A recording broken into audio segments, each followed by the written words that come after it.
నమస్తే. ఓ పక్క హీరోగా మరో పక్క నిర్మాతగా ఫుల్ జోష్లో దూసుకుపోతున్నారు హీరో నాని.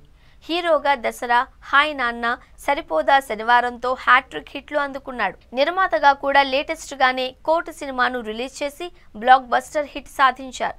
ఈ క్రమంలోనే ఆయన నెక్స్ట్ ప్రాజెక్ట్స్ పై భారీ అంచనాలు ఏర్పడ్డాయి. త్వరలోనే నాని నటిస్తున్న హిట్ 3 రిలీజ్ కాబోతూ ఉండగా ఆ తర్వాత శ్రీకాంత్ ఓదెలా డైరెక్షన్లో ఓ చిత్రం చేస్తున్నాడు. రీసెంట్ గానే నాని పుట్టినరోజు సందర్భంగా నాని శ్రీకాంత్ కాంబినేషన్లో వస్తున్న చిత్రానికి ది పారడైజ్ అని టైటిల్ ఫిక్స్ చేశారు.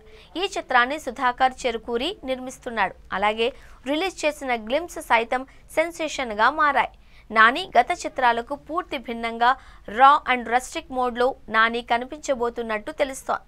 దసరా లాంటి భారీ హిట్ తర్వాత నాని, శ్రీకాంత్ ఓదెలా కాంబోలో వస్తున్న చిత్రం కావడంతో మొదటి నుంచి అభిమానులు భారీ అంచనాలను పెట్టుకున్నారు. ఫ్యాన్స్ అంచనాలకు ఏమాత్రం తగ్గకుండా గ్లిమ్స్ ఉండడంతో సినిమాపై అంచనాలను ఆకాశాన్ని తాకుతున్నాయి. రిలీజ్ చేసిన ఫస్ట్ గ్లిమ్స్ వీడియోలో నాని పూర్తిగా కనిపించకపోయినా ఆ బ్యాక్గ్రౌండ్ వాయిస్, మ్యూజిక్ అద్దరగొట్టేశాయి. మరీ ముఖ్యంగా సినిమా విజువల్స్ వేరే ప్రపంచానికి మనల్ని తీసుకువెళితే అసభ్య పదజాలం మాత్రం ఊహించని షాక్ ఇచ్చింది. నాని సినిమాలో ఈ తరహా డైలాగ్ ఏంటి అని ఒకంత షాక్ అయ్యారు. హిట్ 3 సినిమా టీజర్లో బీప్ ఒకెత్తైతే ఈ సినిమాలో ఎన్ని బీప్స్ పడతాయో అని అనుమానాలు వ్యక్తం చేస్తున్నారు.